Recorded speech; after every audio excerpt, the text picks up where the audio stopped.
আসসালামু আলাইকুম। অবিরাম বাংলা সংবাদে সবাইকে স্বাগত জানাচ্ছি। ফিরোজ তোহার। শুরুতে বিআরবি কেবলস সংবাদ শিরোনাম। গণ অভ্যুত্থানের পর ডক্টর ইউনূসের নেতৃত্বাধীন অন্তর্বর্তী সরকারের 1 বছর আজ সুষ্ঠুভাবে ভোট সম্পন্ন করার নির্দেশ প্রধান উপদেষ্টার।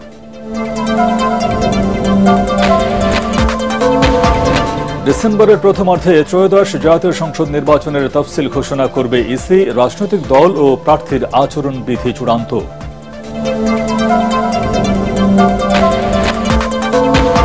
জুলাই অভ্যুত্থান কারো একক অর্জন নয়, মুক্তিকামী সকল জনগণের। মন্তব্য তারেক রহমানের। ফ্যাসিস্ট মুক্ত দেশকে নতুন করে গড়ে তোলার আহ্বান।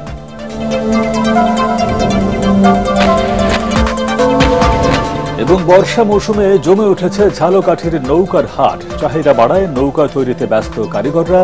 দূর দূরান্ত থেকেও আসছেন ব্যবসায়ীরা। শুনছিলেন বিআরবি কেবলস সংবাদ শিরোনাম। এবারে বিস্তারিত। ছাত্র জনতার গণ অভ্যুত্থানের পর ডক্টর মোহাম্মদ ইউনূসের নেতৃত্বাধীন অন্তর্বর্তীকালীন সরকারের 1 বছর পূর্ণ হচ্ছে আজ। 2024 সালের 5 আগস্ট শেখ হাসিনার সরকারের পতনের পর 8 আগস্ট শপথ নিয়েছিল অন্তর্বর্তী সরকার। মাঝের 3 দিন দেশে কার্যত কোনো সরকার ছিল না। গত 5 আগস্ট জুলাই গণ অভ্যুত্থানের বর্ষপূর্তির দিনে গণ অভ্যুত্থান দিবস উপলক্ষে অন্তর্বর্তী সরকার জাতির সামনে জুলাই ঘোষণাপত্র উপস্থাপন করে। জাতীয় ঐক্যমত্য কমিশনের মাধ্যমে রাজনৈতিক দলগুলোর সঙ্গে দফায় দফায় আলোচনা শেষে জুলাই সনদের খসড়ার কাজও চূড়ান্ত পর্যায়ে। গত 5 আগস্ট প্রধান উপদেষ্টা ডক্টর মোহাম্মদ ইউনূস ঘোষণা দেন আগামী জাতীয় সংসদ নির্বাচন 2026 সালের ফেব্রুয়ারিতে অনুষ্ঠিত হবে। এর মধ্যে একাধিক সংস্কার কমিশন গঠন করেছে অন্তর্বর্তী সরকার। সরকারের বিভিন্ন পদক্ষেপের ফলে এবছরের জুন মাসে দেশে সামগ্রিক মূল্যস্ফীতি কমে 8.48% নেমেছে, যা গত 35 মাসে সর্বনিম্ন। জুলাইয়ে তা বেড়ে 8.55% হয়েছে। তবে দেশের আইনশৃঙ্খলা পরিস্থিতি স্বাভাবিক করতে না পারার অস্বস্তিতে আছে ইউনূস সরকার। তাই নির্বাচনকে সামনে রেখে এ বিষয়ে বেশি গুরুত্ব দিচ্ছে অন্তর্বর্তী সরকার।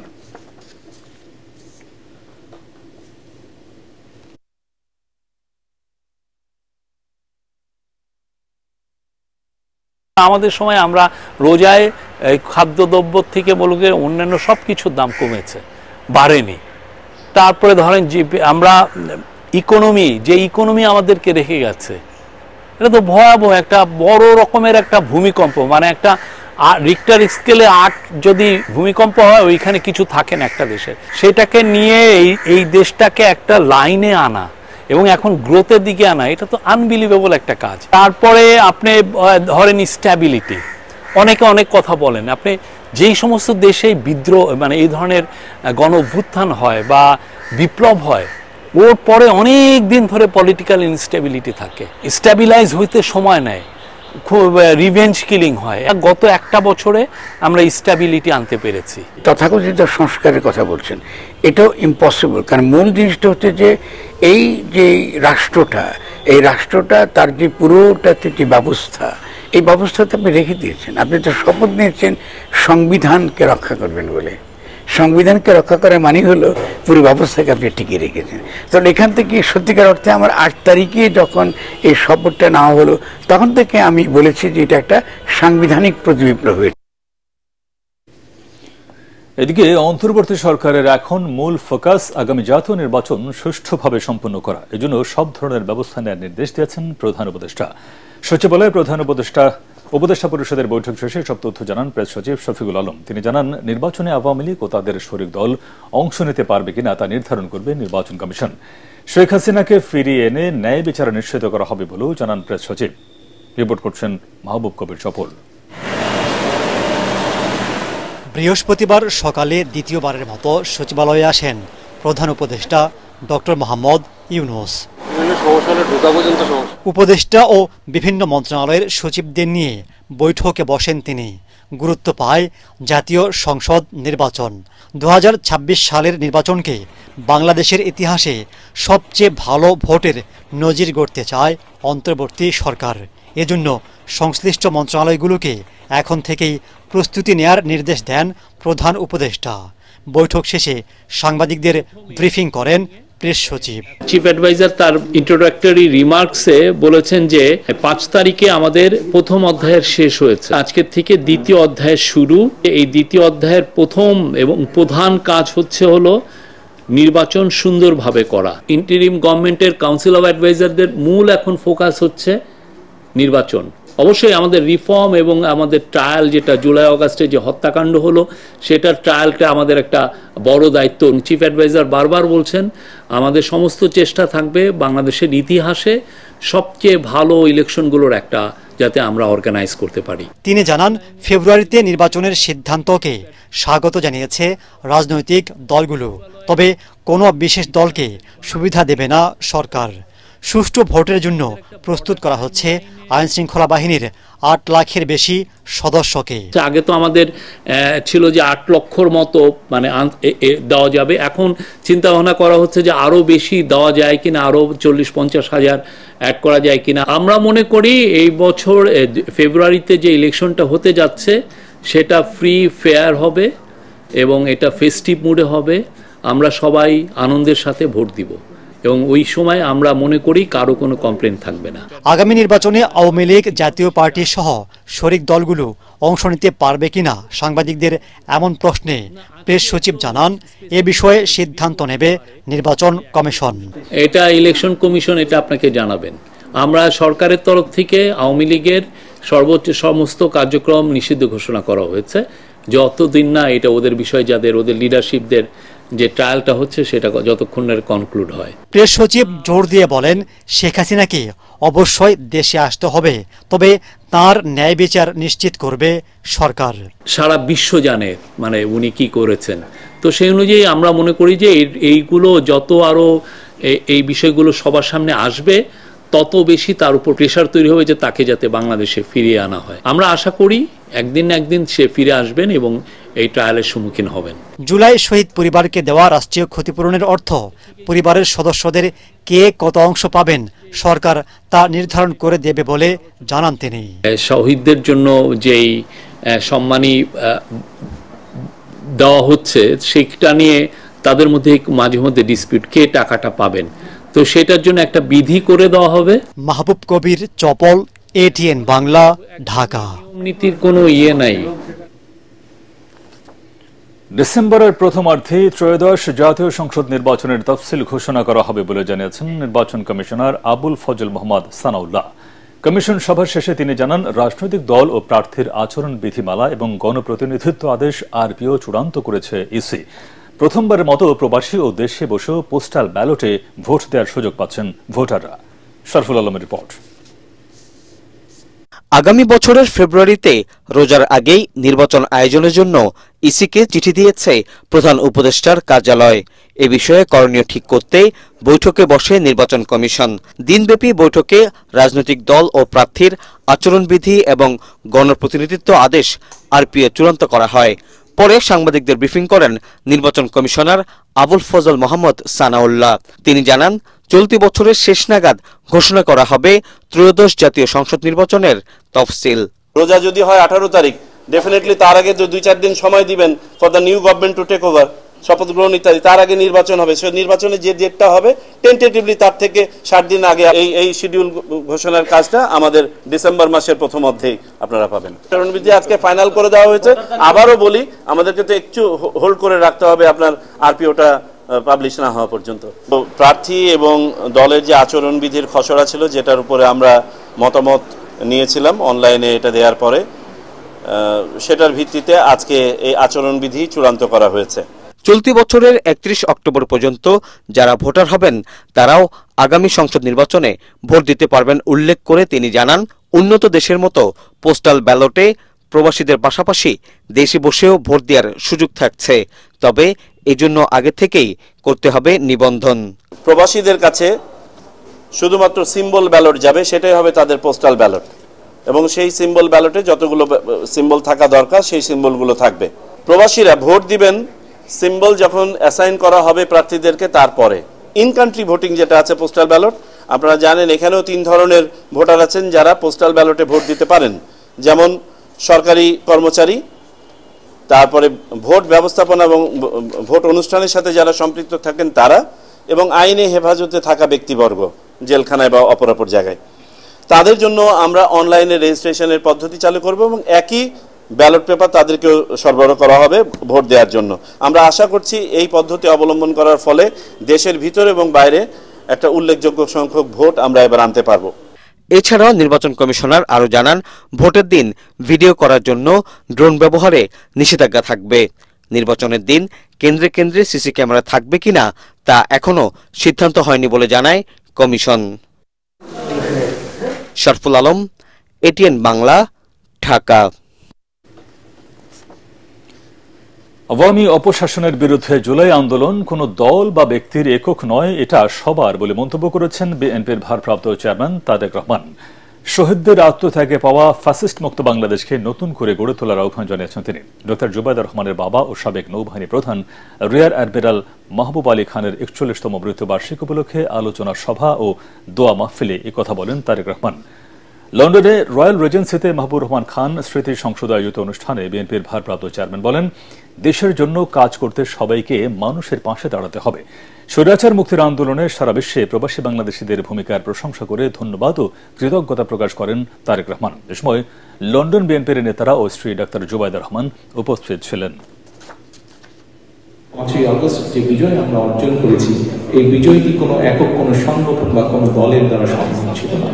সমাজের সর্বস্তরের মানুষ, প্রত্যেকটি শ্রেণী পেশার মানুষ রাজপথে নেমে এসেছিলেন বলেই এই আন্দোলনটি সফল হয়েছে। বাংলাদেশ স্বৈরাচার মুক্ত হয়েছে। স্বৈরাচারের বিরুদ্ধে যে আন্দোলন হয়েছে, সেই আন্দোলনে প্রবাসীদের বিপুল সংখ্যক মানুষ যার যার অবস্থান থেকে সেই আন্দোলনকে সফল করার জন্য বিভিন্নভাবে অবদান রেখেছেন। আপনারা যেভাবে দেশকে গড়ে তুলতে সাহায্য করেছেন অতীতে, ইনশাআল্লাহ আগামী দিনে গণতান্ত্রিক যে সরকার আসবে, সেই সরকারকে আপনারা সহযোগিতা করবেন যাতে দেশকে আমরা, যারা আসবে তারা যাতে দেশকে সামনের দিকে এগিয়ে নিয়ে যেতে পারে। জমে উঠেছে ঝালকাঠির নৌকার হাট। বর্ষায় চাহিদা বেড়ে যাওয়ায় নৌকা তৈরিতে ব্যস্ত সময় পার করছেন কারিগররা। দূর দূরান্ত থেকেও ব্যবসায়ীরা আসছেন নৌকা কিনতে। প্রতি বছর কয়েক কোটি টাকার নৌকা বেচে কেনা হয় এই হাটে। ঝালকাঠি প্রতিনিধি HM নাসির উদ্দিনের রিপোর্ট, জানাচ্ছেন ফারহান ইসলাম টুম্পা। কেবল খালের পানিতে নয়, রাস্তার দুপাশ জুড়ে সারি সারি নৌকার সমারোহ। ক্রেতা বিক্রেতা সমাগমে মুখর ২০০ বছরের পুরনো ঝালকাঠির সীমান্তবর্তী আটঘর নৌকার হাট। শুধু স্থানীয়রাই নন, আশপাশের বিভিন্ন জেলার ব্যবসায়ীরাও এই হাটে আসেন নৌকা বিক্রি করতে। সোম ও শুক্র সপ্তাহে ২ দিন বসে এই হাট। প্রতি হাটবারে বিক্রি হয় ৩ থেকে ৩৫০ নৌকা। বর্ষা থেকে শীত মৌসুমের আগ পর্যন্ত দেশের এই অঞ্চলের চারদিকে পানি থাকায় নৌকাই হয়ে ওঠে একমাত্র বাহন। ক্রেতারা জানান, এবছর নৌকার দাম বেশি। অন্যদিকে বিক্রেতারা জানান, খুব কম লাভেই তারা বিক্রি করেন নৌকা। আকার ভেদে এক একটি নৌকা বানাতে খরচ হয় ২.৫ থেকে ৫.৫ টাকা, আর বিক্রি ৩.৫ থেকে ৬,০০০ টাকা। শাকসবজি, পেয়ারা, আমরা পাড়া এবং বিক্রি করার জন্য নৌকা আমাদের দরকার। এই হাট থেকে নৌকা ক্রয় করি। এখানকার নৌকা মানসম্মত এবং সুলভ মূল্যে পাওয়া যায়। অনেক নৌকা আছে কিন্তু দামও বেশি, ক্রেতা বেশি। অর্ডার দিয়ে বানাই আনি, কিন্তু এবার একটু খরচা বেশি বিদায় নৌকার দাম একটু বেশি। আষাঢ়, শ্রাবণ, ভাদ্র এই 3 মাসে বিশেষ করে নৌকা বিক্রি হয় এবং এখানে নৌকা পাওয়া যায় ৩,০০০ টাকা থেকে আপনার ৮,০০০ টাকা পর্যন্ত নৌকা পাওয়া যায়। নদ নদী, খাল বিলে ঘেরা এই অঞ্চলের অধিকাংশ পরিবারের নৌকা তৈরি ও বেচা কেনার সঙ্গে জড়িত। তাদের সরকারি ঋণ সহ প্রয়োজনীয় কারিগরি সহায়তার আশ্বাস ঝালকাঠি বিসিকের।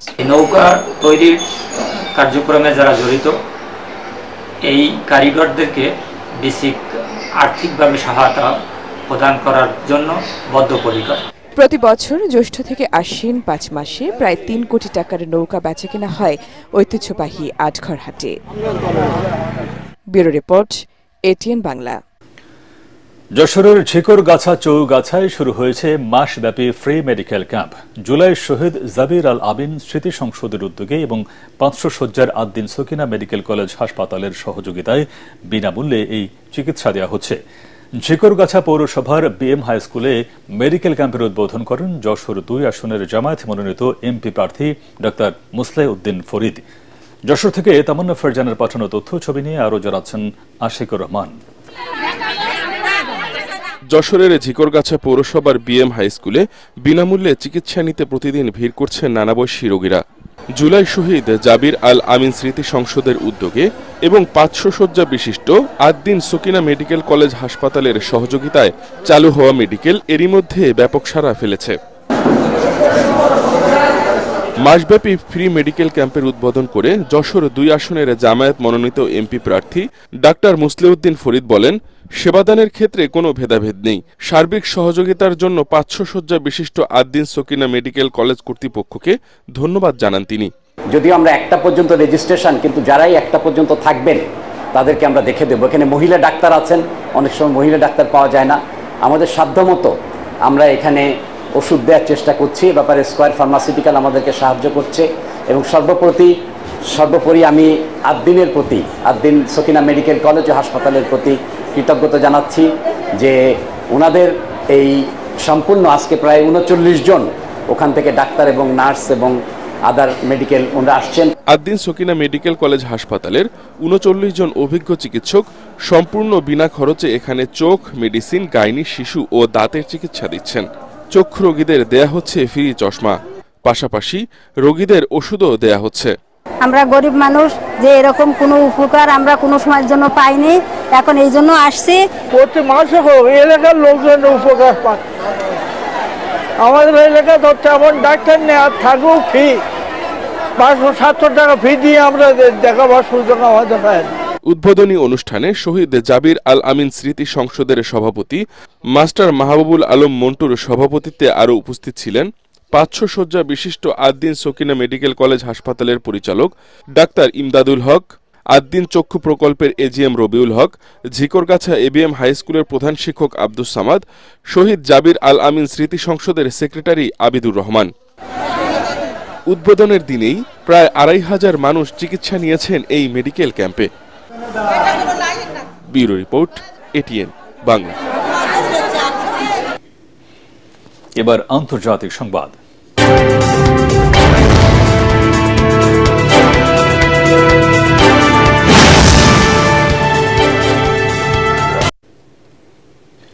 আন্তর্জাতিক মহলে সমালোচনা সত্ত্বেও গাজা সিটি পুরোপুরি দখলে নিতে নেতানিয়াহুর পরিকল্পনায় অনুমোদন দিয়েছে ইসরায়েলের মন্ত্রিসভা।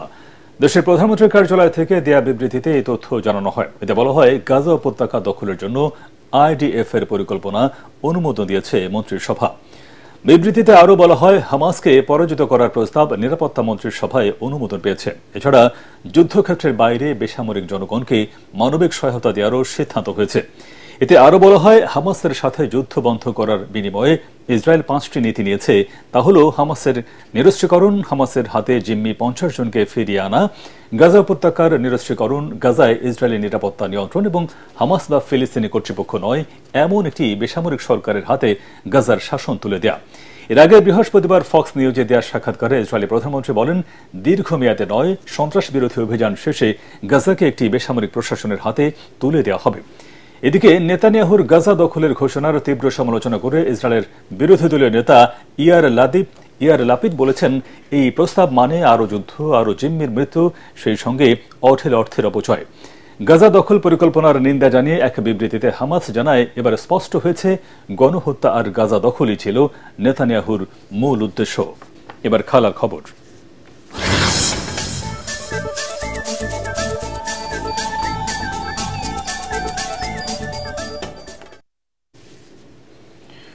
ক্রিশ্চিয়ানো রোনালদোর হ্যাট্রিকে প্রীতি ফুটবলে রিও আফকে 4-0 গোলে হারিয়েছে আল নাসর। স্তাদিও আলগারভেতে 15 মিনিটে দলের হয়ে প্রথম গোলটি করেন মোহাম্মদ সিমাকান। এরপর 44 মিনিটে দলের দ্বিতীয় আর নিজের প্রথম গোল আদায় করে নেন CR7। 68 বল দখলে রাখা জেসুসের দলের হয়ে 63 মিনিটে ব্যবধান 3-1 করেন CR7। এরপর 68 মিনিটে পেনাল্টিতে হ্যাট্রিকের আনন্দে মাতেন পর্তুগিজ এই মহাতারকা। এ নিয়ে ক্যারিয়ারে 66টি হ্যাট্রিক করেন ক্রিশ্চিয়ানো রোনালদো। শেষ করার আগে বিআরবি কেবলস সংবাদ শিরোনাম আরেকবার। গণঅভ্যুত্থানের পর ডক্টর ইউনূসের নেতৃত্বাধীন অন্তর্বর্তী সরকারের 1 বছর আজ সুষ্ঠুভাবে ভোট সম্পন্ন করার নির্দেশ প্রধান উপদেষ্টার।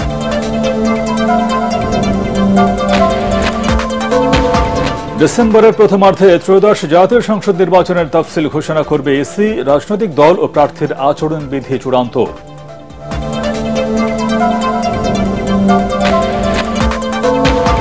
জুলাই অভ্যুত্থান কারো একক অর্জন নয়, মুক্তিকামী সকল জনগণের মন্তব্য তারেক রহমানের। ফ্যাসিস্ট মুক্ত দেশকে নতুন করে গড়ে তোলার আহ্বান।